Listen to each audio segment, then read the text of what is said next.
Okay, good morning. I'd like to welcome all of you to the New York State Military Museum. We thought we'd try this panel discussion with some veterans from Vietnam and invite some schools. Mr. Kelleher from Greenwich called and said that he'd bring over 70, and I said, okay, that's it. We can only take 70. So, can everyone hear me in the back? I don't like using microphones. All right. The format is going to be very open, very loose. I'd like each member of the panel to make a brief presentation of maybe 5-10 minutes talking about their experiences in Vietnam. And then we'll open to questions. If you have any questions, please feel free to ask.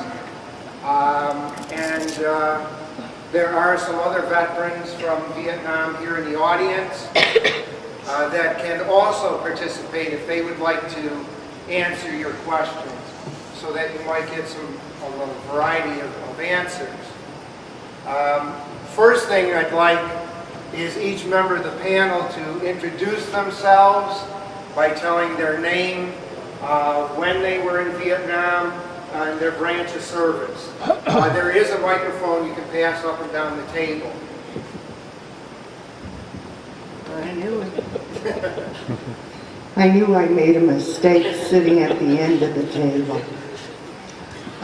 My name is Helen Vardigan, and I was in the Army Nurse Corps, and I served in Vietnam from November 66 through November 67.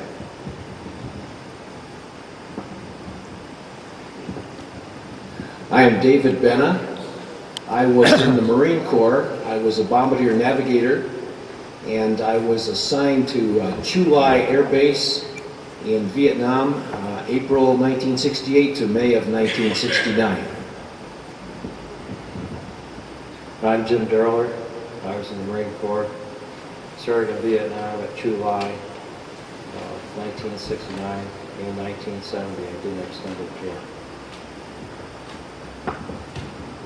My name is Steve Weinstein. I spent 2 tours in Vietnam. The first, April 68 to April 69 at Pleiku in the Central Highlands, and the second tour, February 1970 to February 1971, with the United States Army Security Agency doing airborne radio direction finding. I'm Ned Fort. I'm served in the Marine Corps, 1968-69. I wounded in April of 69 and came home. And I was what you call it, grunt out on the lines. Thank you. My name is Pat Finnegan. I was in the Army airborne units my whole time in the service. I was in Vietnam December 68 through October 69 in a variety of positions. Okay, how about in the audience? How many other Vietnam veterans do we have here? Would you introduce yourselves and tell when you were there also, please? Maybe stand so... My name is Bob Allen. I served in Vietnam in 1968. I was in the Air Force, Special Operations. My name is Joe Policino. I served in the Marine Corps in Vietnam, 1967, 1968. I'm Charlie Johnson. I went to Vietnam on the first wave of advisors, worked with organizing Vietnamese Rangers. After that, I was involved in Special Operations Group. And then the last time I was there, I was a Light Infantry Battalion Commander from 1970 to 71. My name is Wayne Clark. I was with the U.S. Army in Vietnam, September 68 to October of 70. Your unit? 101st Airborne. Sir? Morning. My name is Jim Coyne. I enlisted in the Army in 1966 and retired in 2002. And I served in Vietnam with the 4th Infantry Division, Pleiku, Bambi Tuit, 68-69. Any other Vietnam era veterans? Okay, thank you. All right, I guess what we'll do is just open to each of you giving a little brief description of your time there, some of your experiences. We'll start with Pat at the other end, since you don't want to start on the telephone. I heard it was a high school group, and I'm glad you started here. I got some books here you guys can pass around. This is the book that goes with the wall in Washington. It lists the names of everybody that was killed in Vietnam. This book also does that, but this breaks them down by their age and their home records. And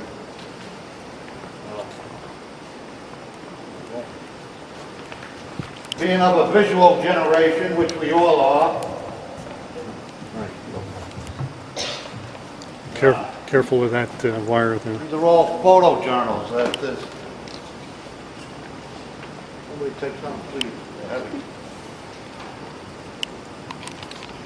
Now you'll find some of these got paper clips in it. I'll get on to what, well, you can open them up and see what it says where it's got the paper clip, and then maybe fill in the gaps later. I came through a Catholic education. Graduated high school in 1965, and through my whole life, I never wanted anything but to be a Marine. That's all I wanted. I couldn't, high school, what you guys are going through, that was just something for me to get out of the way. I had an uncle, had all sorts of relatives, but an uncle that wound up living with us through injuries. Was a leftover Guadalcanal Marine. New York City detective, injured in the line of duty, and I couldn't think of anything better.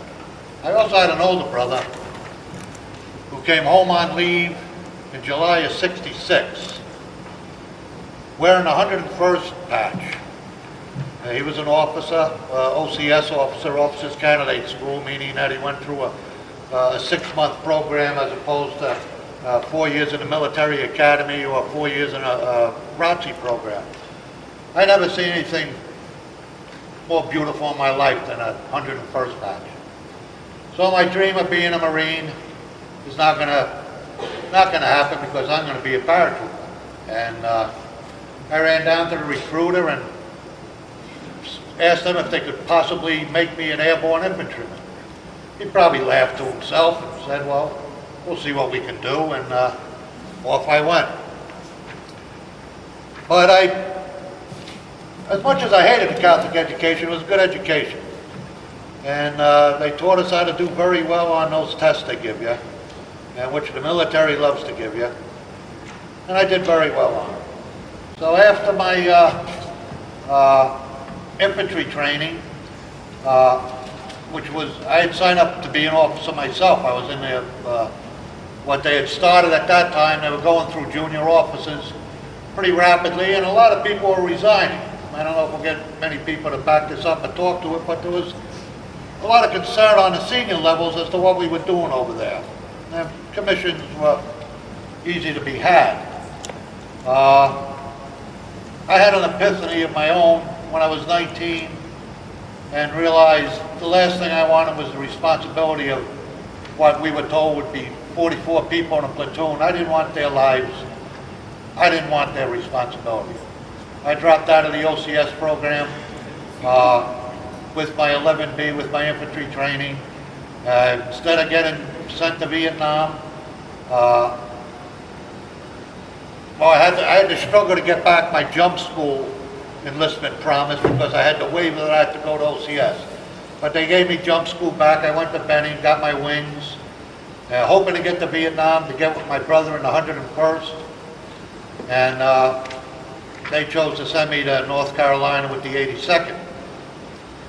And there I was, an 18-year-old kid. I'm calling home. I was sure my mom had something to do with it, blocking me from going because my brother was already there, but that wasn't the case. And I was in tears because I wasn't able to go to Vietnam. And I'm happy I didn't go there. Most of us, I'll stick that out there and we'll see if it floats it out. Most of us were sent over there right after we finished our training, at the peak of our killing potential. When we were, there's no denying you get brainwashed. When you were as brainwashed as you're going to get, that's when they send you. That's when you seem to do the best job from their point of view. I kicked around the States for over 2 years. I dealt with a lot of returnees from Vietnam.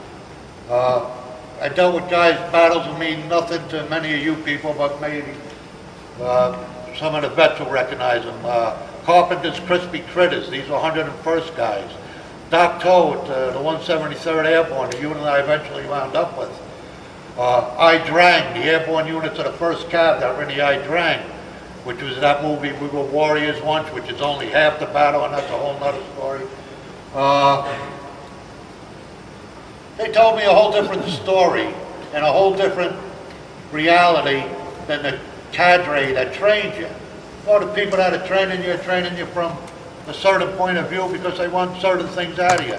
The guys that you're hanging out with and partying with, they're just telling you what they saw and how it was. So by the time I get sent over there, my gung-ho is long gone. And I wound up in the infantry.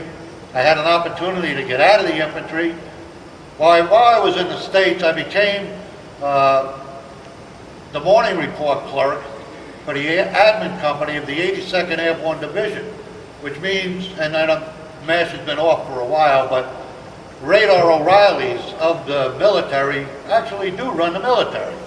If you can put that piece of paper before your commanding officer and all he's got to do is sign and walk away, he's happy as can be.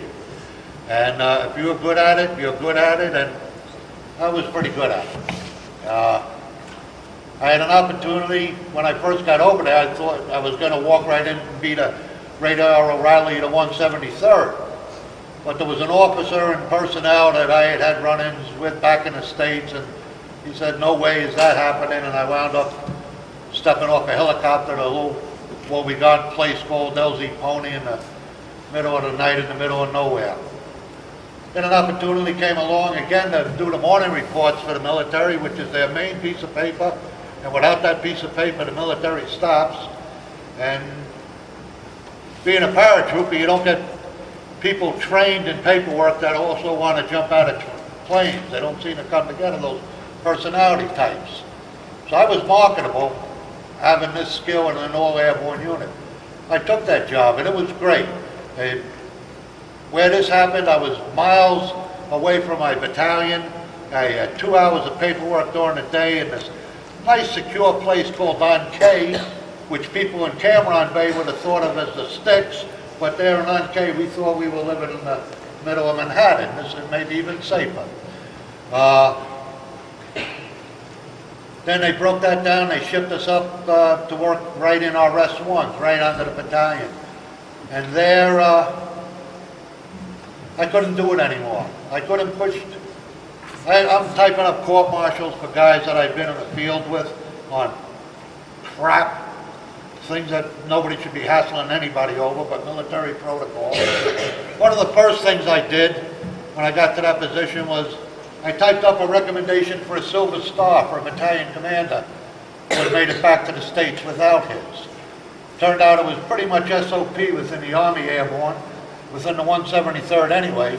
If you were a company grade officer, you got a Bronze Star with a V. If you were a field grade, you got a Silver. You're going to be hard pressed to come up with a field grade airborne officer without a Silver Star for Vietnam. They gave me the basic scenario, landed his CNC chapter at great personal disregard to his own safety, so on and so forth. Thought it was, okay, I did it, who cares? Years later, I thought, well, that was probably an aberration. But then I got involved with veteran issues as soon as I got out of the military and stayed with it for a lot of years, and some of the people here know, and we've done battle before, but found out it wasn't all that uncommon. I came back and I said to myself, well, I better go and read something. I better go and educate myself.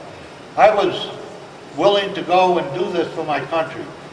willing to jump out of the plane so I could get on the ground and do it faster. And what I was asked to do was send halfway around the world to kill a little bunch of brown rice farmers who, first thing I noticed when I got there was that the people I was there to help didn't seem too thrilled to see me.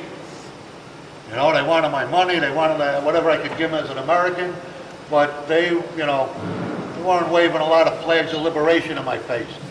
The other half of the country was trying to kill me.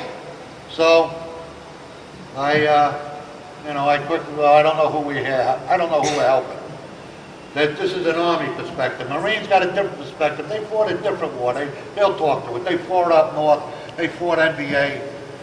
We were a little bit farther south. I was in a province called Binh Dinh province, notoriously heavy VC area. Fortunately for me, they got decimated in the 10 of 68. I didn't realize this until years later. So anyway, piecing it all together, looking into American history, especially American Asian history, and I answered some questions to myself. Immediately joined Vets for Peace. Found they weren't confrontational enough, and looked for something. This was back in 69, 70.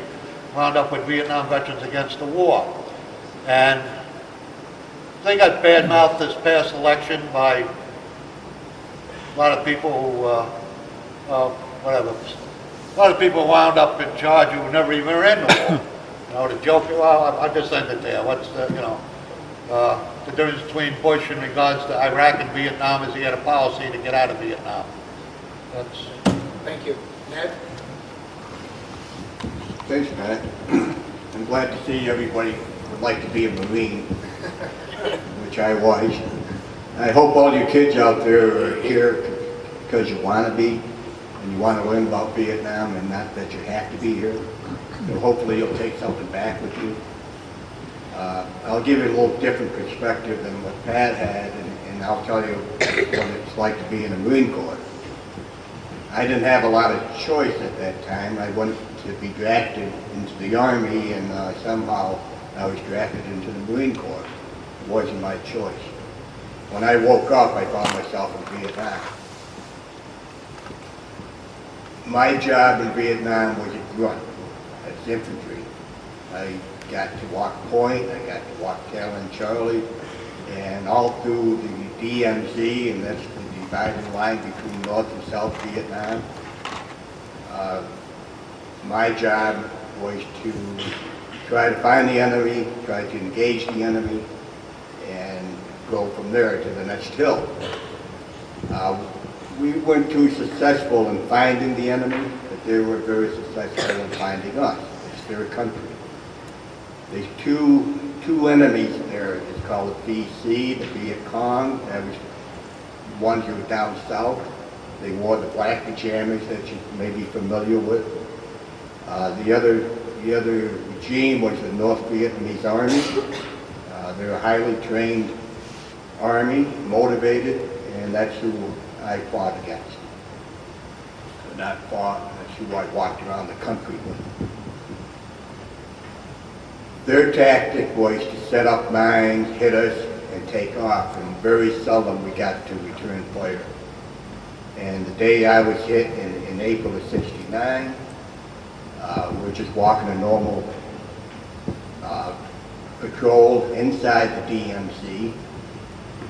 Again, looking for them, but they knew where we were all the time. They were setting up an ambush that day.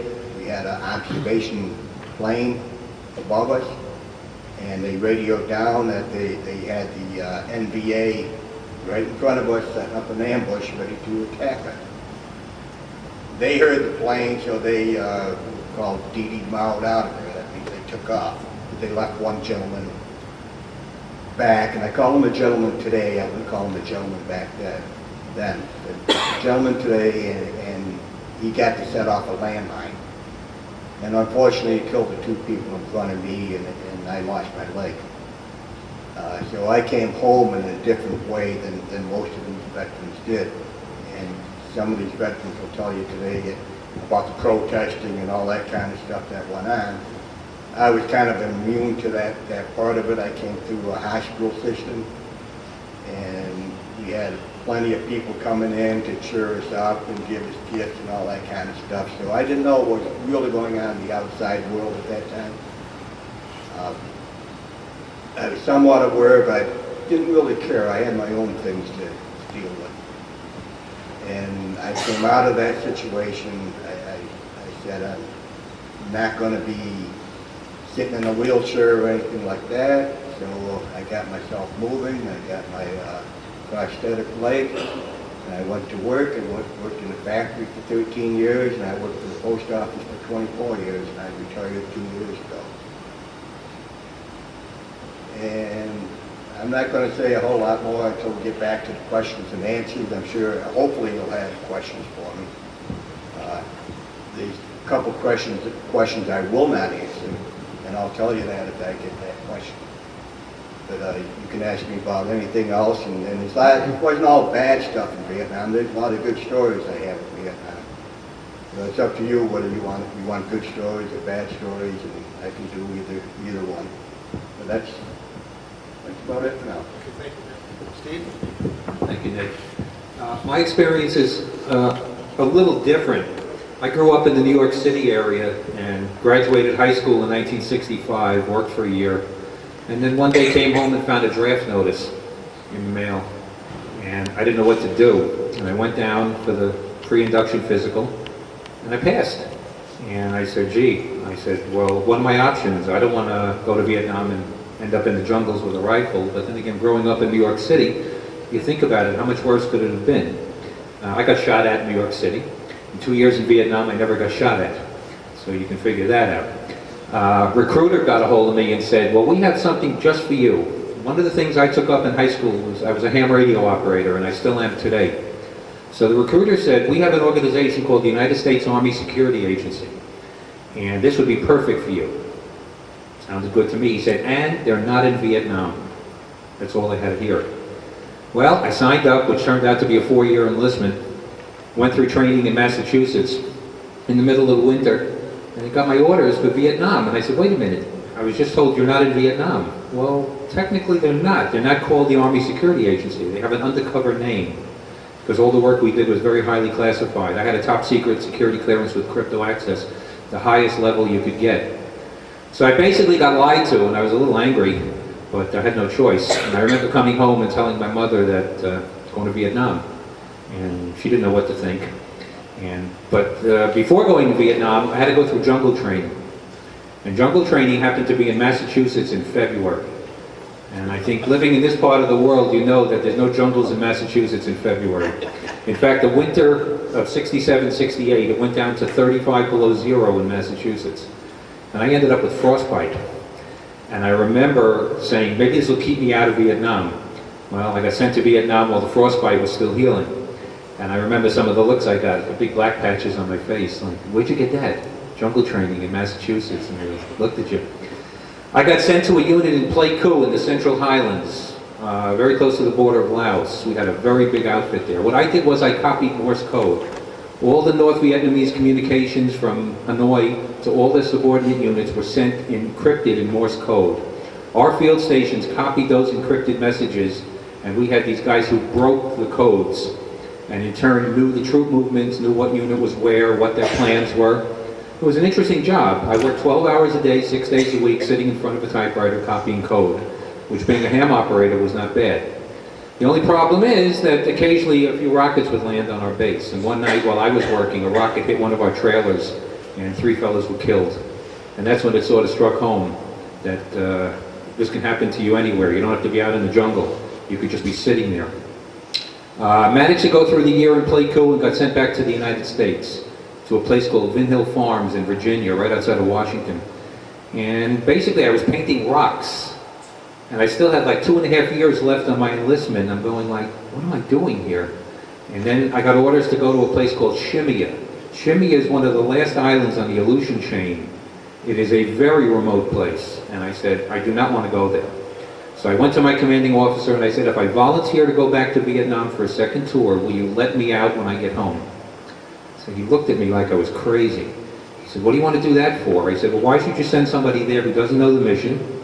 I'll go back, but you got to promise to let me out when I get home. He said to me, you pass your flight physical. I told him I want to go to an aviation unit. He said, you got it. And I was a little leery because you can't trust these people. They tell you one thing but do something else. This was typical military, I found out. They didn't like me, number one, because I was from New York City. I grew up in the Bronx, and they always made fun of me that I was from the big city. And I let it slide. Well, I passed my flight physical, and I volunteered to go to a unit in the Trang, which is on the coast near Cam Bay. And I remember going home and telling my mother I'm going back to Vietnam, and she just looked at me like I was crazy. Meanwhile, two of my best friends had gone to Canada rather than be drafted. I had 6 very good friends, and 2 went to Canada, and they stayed in Canada until the amnesty was agreed and they were able to come home. They're still my friends. That was their belief. They didn't want to go, fine. I mean, we didn't become enemies over this. Went back to Vietnam, arrived in Saigon, only to be told that we can't send you to Nha Trang, after I had orders and everything. We need you at Da Nang, which was further up the coast, closer to the DMZ. I spent 6 months there, and I never told my mother I was in Da Nang, because Da Nang was in the news every day. They were being rocketed and shelled left and right, and it was a scary place. And then they moved us up a little further north to a place called Phu Bai. And Phu Bai was one of the northernmost airfields. We were about 40 miles south of the DMZ. And I did something there called ARDF, Airborne Radio Direction Finding. I flew a 4-hour mission in a Beach Bonanza, Twin Bonanza, and what we did was we did direction finding on the North Vietnamese transmitters on the ground. These were the fellows sending their orders out. And when we would get a fix, locating them on the ground, we call in an airstrike. And we proved very successful at this. One particular airstrike was so good that they brought back the transmitter that was taken off the body of the NVA to show us the actual transmitter. It was made in China. And I would have loved to have brought it home as a souvenir, but they wouldn't let us. I logged 1,420 hours, which was enough for 36 air medals, which was incredible for me. With 3 weeks left to go before going home, we were flying up on the DMZ, and we had a new crew, pilot, co-pilot, and I sat in the back. A little light came on the dashboard of the plane, and I'd never seen that light before, and I tapped the pilot, who was a second lieutenant, and I pointed to that light. I said, what's that? And he's hitting it with his finger. And the co-pilot takes a look at it and grabs the controls from the plane, and we go straight down. We were flying at about 10,000 feet. And I didn't know what was going on. The little light had the letters on it, IFF. And that stood for Interrogation, Friend or Foe. And what happened was a North Vietnamese SAM site had locked onto us. And if we would have stayed where we were, we would have been shot out of the sky by a SAM, surface-to-air missile. And when I got on the ground that day, I resigned my flight status. I had 2.5 weeks left to go. I said, I'm not getting shot down now. 4 weeks after I got home, one of our planes was shot down in that area, and the 5 crew members were lost. One of them was the fellow who slept next to me, a fellow by the name of Tom Strawn. And I guess it didn't really hit home for me until I went down to Washington and saw his name on the wall. So it was a scary place. The remains have never been recovered. And just to end this, it was exactly 35 years ago today, February 10th, 1971, that I came back from Vietnam and was discharged. So it's sort of ironic that I end up doing this. And one of the souvenirs that I brought back with me, anyone who flew in Vietnam was issued one of these, holding it upside down. These were sewn into the jackets during World War II. You may have seen the World War II pilots had them inside their flight jackets.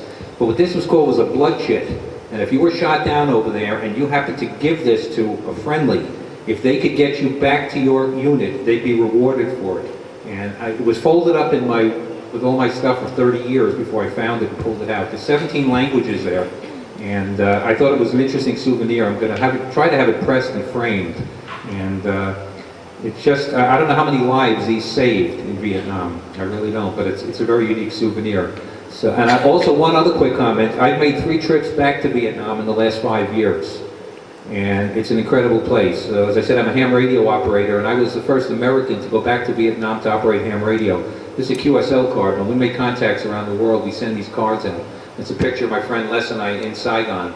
And I've been back 3 times now. I took my wife back with me a few years ago, and she was amazed. 60% of the population was born after the war. They don't want to know about communism. They want to be like Americans.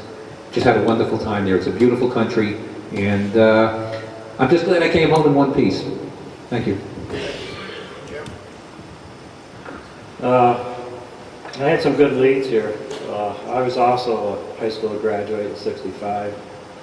My intention at the time was to go into the Air Force. Unfortunately, I was also the sole supporter of my father. So I had to defer. I could not be drafted as long as he lived, but I was trapped. And I worked same place that Ned worked. 67, about a good classmate, a friend of mine, came home from Vietnam, and I was at his funeral. And at that point, I decided, well, as soon as I can get out of here, I'm going to get in the Marines, and I'm going to go into the Air Wing. So my father passed away, and I had the opportunity to enlist. I didn't have any obligations at that point, except supporting my brother. And I got in the Marines, and we all took tests, as it's been explained already. And military grades will allow your potential on your scores. And I scored very high. At Paris Island,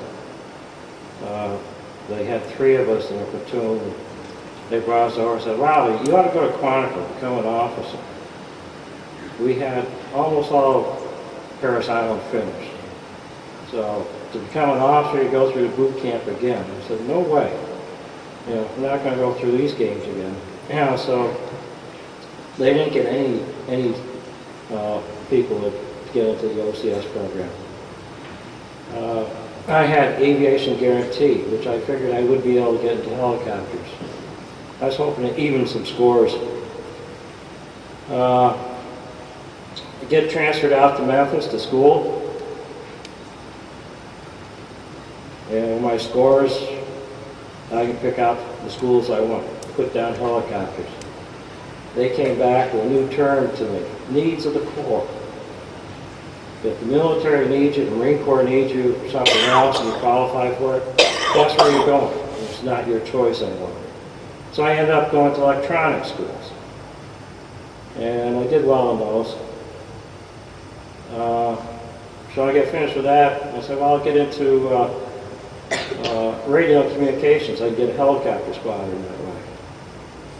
I found out they had another same term again. I said, needs of the Corps. You did well. You go into radar and missile school. So I ended up going to radar and missile schools. And all this time is, it's a year of electronic schools, which is quite extensive and classified. They gave you homework. You had to do it. You couldn't take anything back to the barracks with you.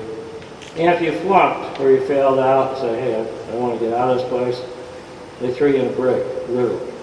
You went to jail for dereliction of duty. Okay, so I graduated from there and I ended up in Beaufort, South Carolina in a Phantom squadron. I worked on the radar systems and missile systems, air-to-air missiles on the Phantoms. Took another year to get qualified in that before I could even get orders overseas. So 2 years we're going through before I get the chance to go overseas. When I finally got orders, I ended up at Camp Pendleton to do infantry training again. And it was pretty extensive. We get all prepared. We're gung-ho again, ready to go. They ship us up on buses to El Toro near Disneyland. And that was Marine Air Base, get shipped out. So we're about 200 guys. And we're laying down on the grass. They said, well, you're here early, which is normal. They send us up in buses. You're here early. Just wait a little while before you can go. So everybody's extremely tired from the training. And you're laying down on the grass and you're thinking your thoughts before you go into Vietnam. All of a sudden we heard some music. And we knew what it was, but we didn't want to believe what it was. It was a military funeral. They marched that military funeral right past us. We had to stand up and salute a casket walking beyond. And I said, this is great publicity. This is, how you psych out troops to go overseas. I ended up in Da Nang, and I was transferred down to Chu Lai. I worked at a squadron that set all the records in Vietnam for, it was a Phantom squadron, set all the records, world records, Air Force, Navy, or Marines, for the number of hours that was flown, combat sorties, and bombs dropped, ordnance dropped. Normally, we'd have a stand down once a month. Our squadron kept working, so we'd end up with, like 1 day off, about every 2 months. And we worked, I worked all night long, and sometimes during the day. If you're on a day shift, you worked all day, and then did perimeter duty at night, or some other types of things. It was frustrating. We'd be out there working on electronics, a lot of electricity, standing underneath canvas shells over the front end of a radar system on Phantom. You'd be standing in water up over your ankles, working on electronics, and water dripping down on you during the monsoon season. Normally that's a way for getting electrocuted, but it was part of our job. We worked and we attained our squadron goals. But it was very frustrating, and this was not what I wanted, and I wanted to be out flying. So unfortunately, the Marines didn't have any helicopters there, and we couldn't get onto them. So with a little ingenuity and a little creative way of doing things, I'd work all night, and then we'd go over to Army helicopter squadrons, Chinook squadrons. And you could talk the Army guys to saying, yeah, if you want to fly today, can you work an M60? Yeah. All right. And they take a day off, we go out there fly gunner for them. So it's an opportunity to get out and see the countryside, maybe squeeze off a few rounds.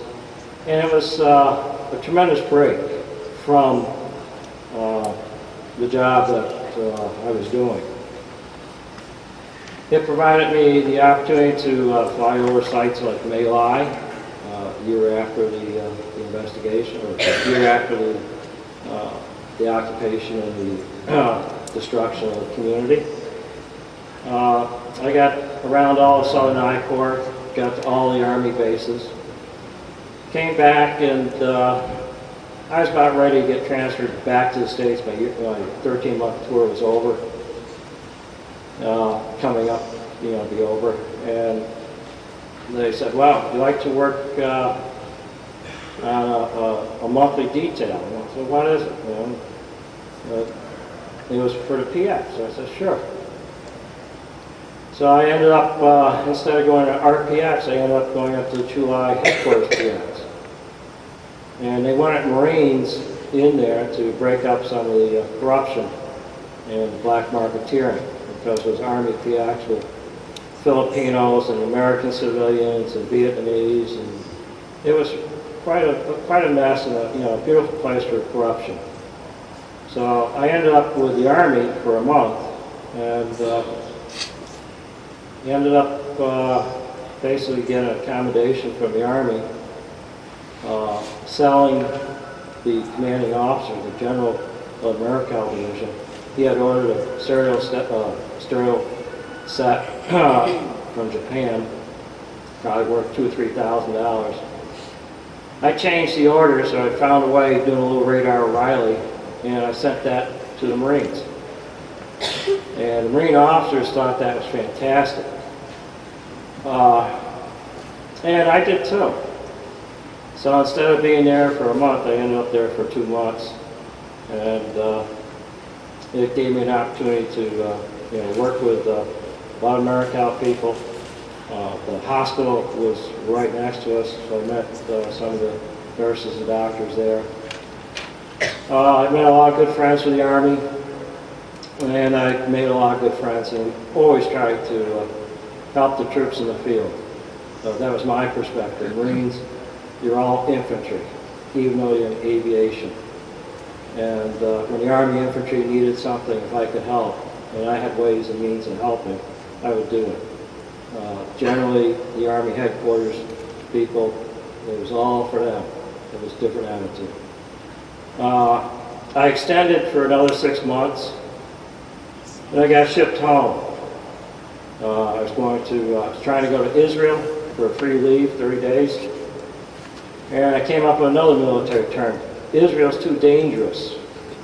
You can't go to Israel. You know, I want to do a 30-day leave in Israel. It says, too dangerous, can't go there. So I end up in Munich and I work my way back across Europe. But on my way, coming from Vietnam, I met a corpsman, and Marines always treat corpsmen with special dignity and respect.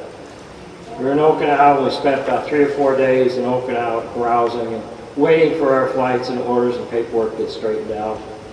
Went to, I believe it was Norton Air Force Base near Los Angeles, then LA International. We got off the bus at LA International, and within 5 minutes of coming home the first time, I heard a scream in the airport. Somebody's fooling with the dock, except they didn't use the word fooling. That was a term that Marines in general and Army also was very good at, using one word for any sort of circumstance. And fooling is just a polite way of saying it. So immediately I threw my sea bag over the conveyor belt that was on the people mover at LA International. Ran back, and they had 5 or 6 protesting people with this Navy corpsman with his medical insignia on and his naval insignia on his shoulders. They had 5 or 6 of them with him up against the wall. And the first Marine that got there said, something to the effect that you gentlemen better start apologizing and making it good. And I heard that. I was about the 2nd or 3rd guy to get there. And we had probably about 5, and they had 6 or 7. And for some reason, those people decided that it was worthwhile making an apology. And it was sincere. And then we asked if they want to continue this conversation with any of us after we explained that he was a corpsman. And they refused. So within 5 minutes of coming home, we literally had a situation that we would have killed those people. It would not have been just beating them up. We would have killed them. No doubt in my mind. For some reason, they made an apology. We continued on our life. Went back to Vietnam, continued my tour, was over with. Our unit got pulled out. I ended up in Japan, came back to the States, and got discharged. But for all the veterans that went over there, there's individual stories for all of them. In addition, generally when Vietnam veterans in particular meet other veterans, they say welcome home and thank you. It's something that the general public did not do for us.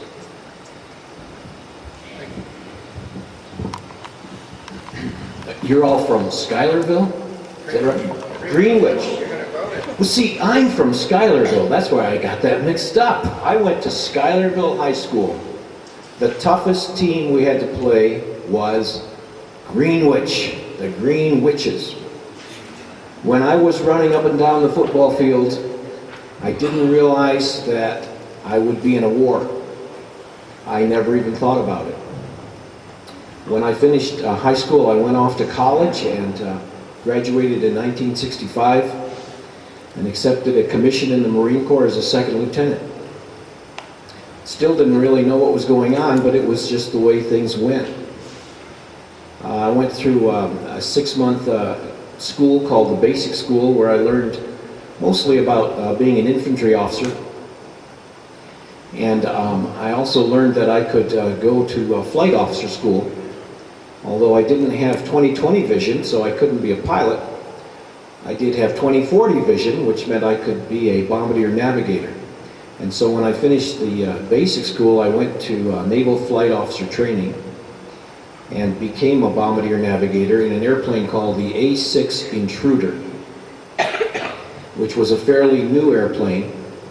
It was had a lot of computers and radar, and it did some of the stuff you worked on with the F-4 Phantom. And so I finished the training and Did some time at the Marine Corps Air Station in Cherry Point, honing my skills, and then was sent to Vietnam in April of 1968.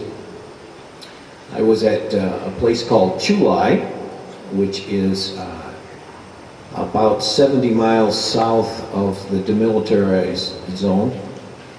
And I was there for 10 months, and then for my last 3 months, I was at the Da Nang Air Base, basically doing the same thing. We had 2 missions. The first mission is what we called Interdiction. Our job was to fly up into North Vietnam, look for enemy truck convoys, and bomb them.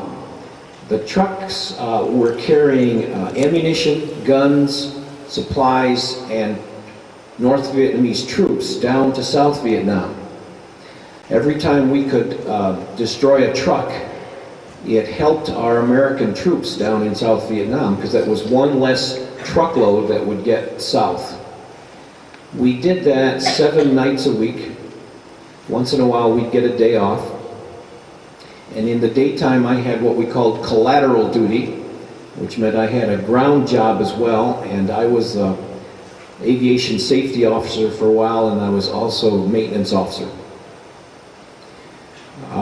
Our second duty was what was called close air support, and that was done in South Vietnam, and it was dropping bombs on enemy troops who were engaging our American Marines in combat. So that's what I did for 13 months.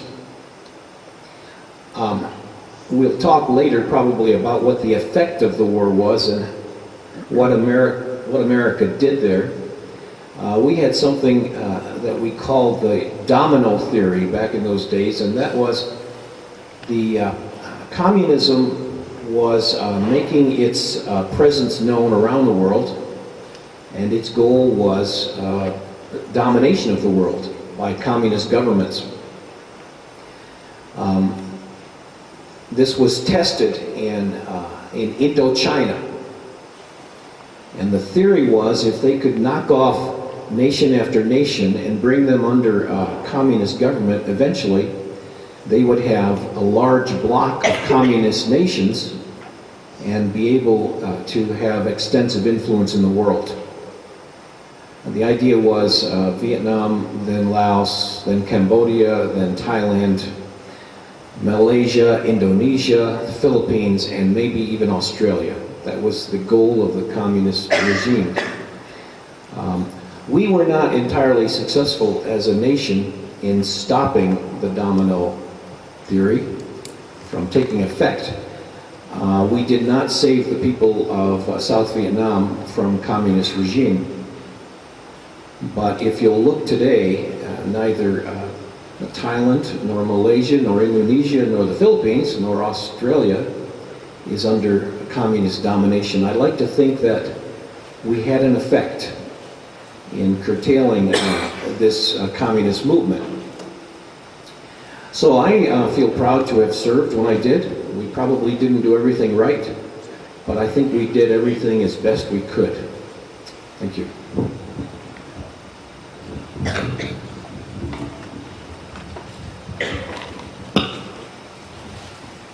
Good morning. As I told you earlier, my name is Helen Vardigan.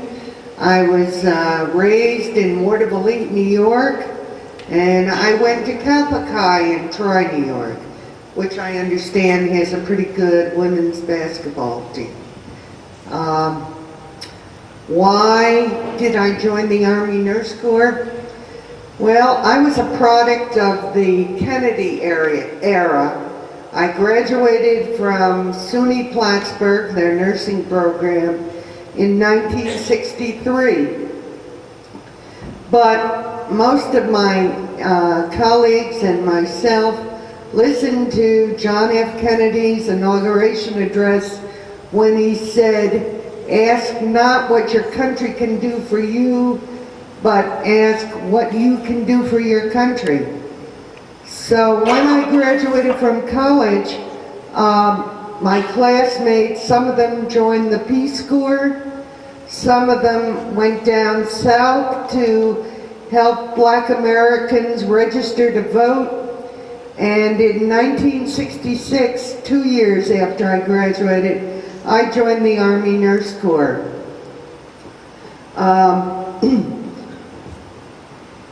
I joined in May 1966, and we went to what we would laughingly call basic training. People used to sell tickets to watch us march. I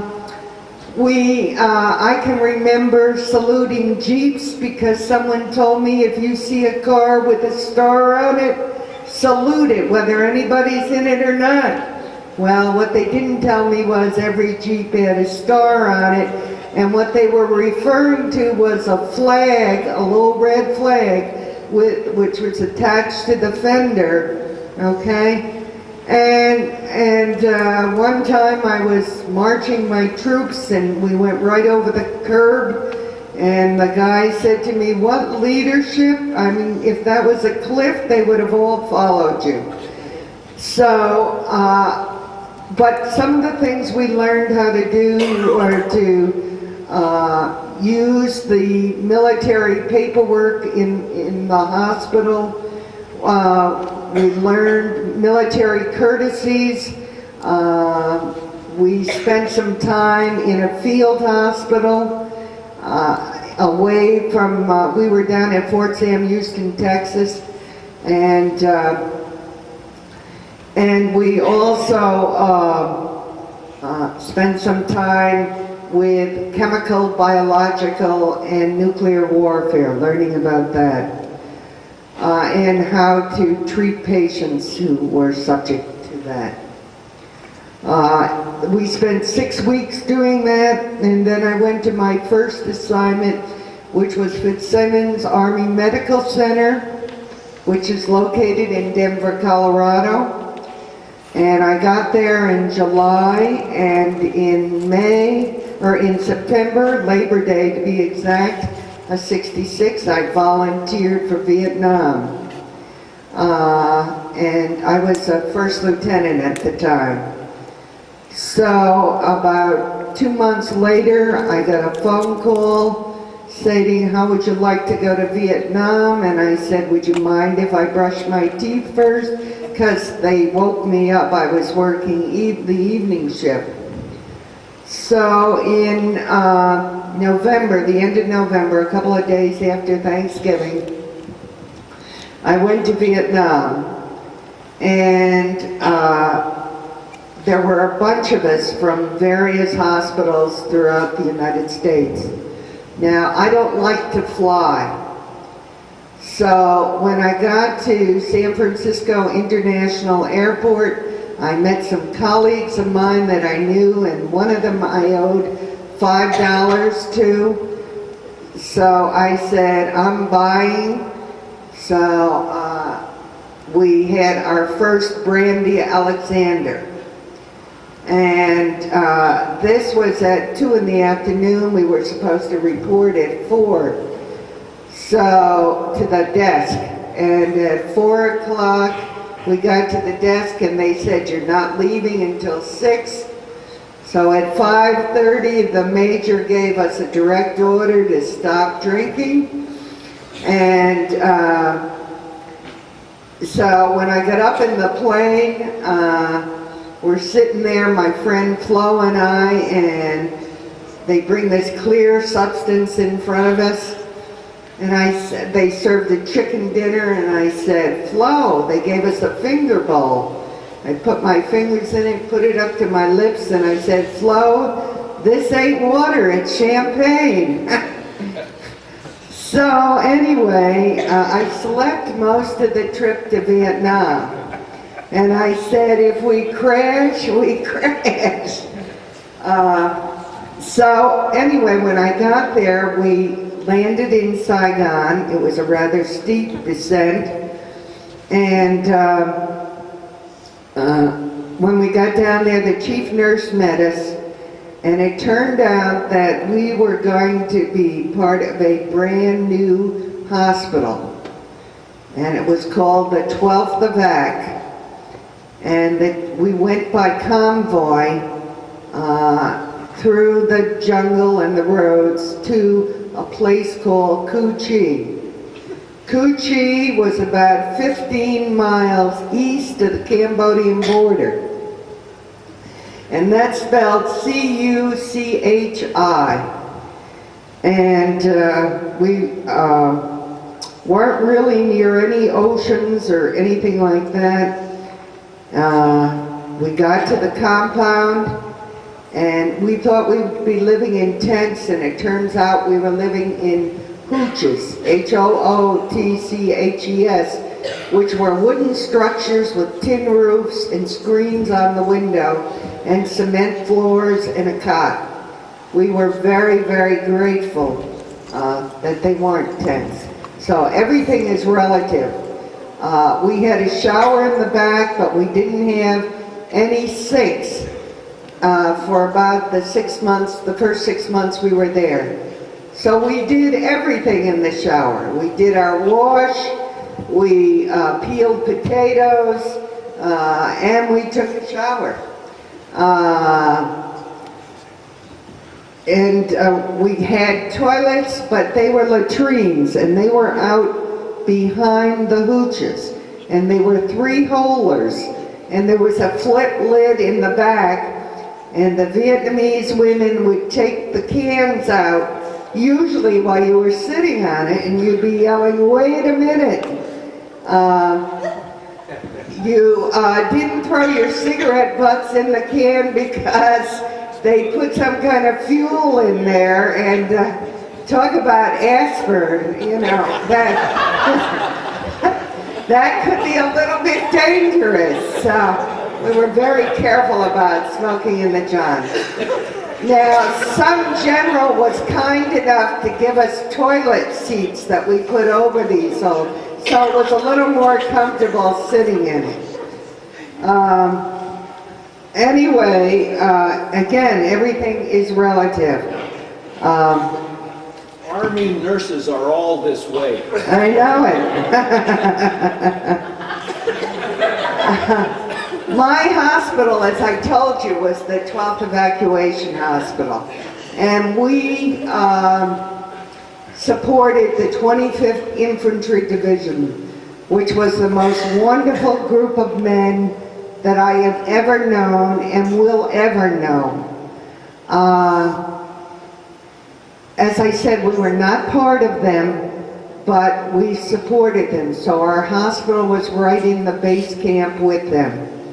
It was a 300-bed hospital, and it was called an evacuation hospital.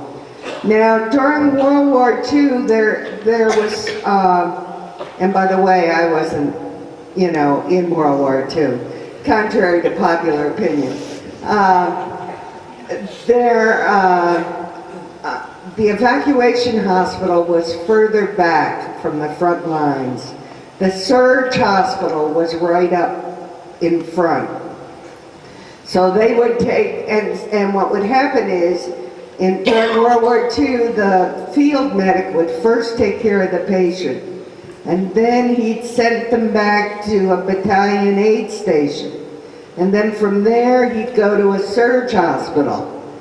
And if he survived from there, he went from there to an evacuation hospital, and from there to a general hospital, and then back to the States. But Vietnam was different. I was called I worked at an evacuation hospital, but what it was a super surge hospital. Does anybody know why that happened?